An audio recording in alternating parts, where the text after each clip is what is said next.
ताज्या बातम्यांसाठी महान करेला सबस्क्राइब करा आणि बेल आयकॉनला क्लिक करा। मिरजेत 2 गटात दगडफेक करत जोरदार हाणामारीचा व्हिडिओ सोशल मीडियावर व्हायरल।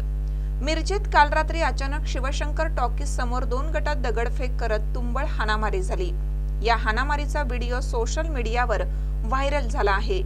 मिरजेत काल रंगपंचमी मोठ्या प्रमाणात साजरी झाली। कोणताही अनुचित प्रकार घडू नये यासाठी दिवसभर मोठा पोलीस बंदोबस्त तैनात ठेवण्यात आला होता।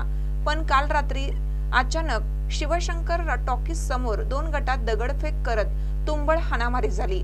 या हाणामारीचा व्हिडिओ सोशल मीडियावर व्हायरल झाला असून काल घटनास्थळी पोलीस दाखल झाले होते। कोणत्या कारणावरून हाणामारी झाली अजून समजले नाही। याचा पोलीस तपास करीत आहेत।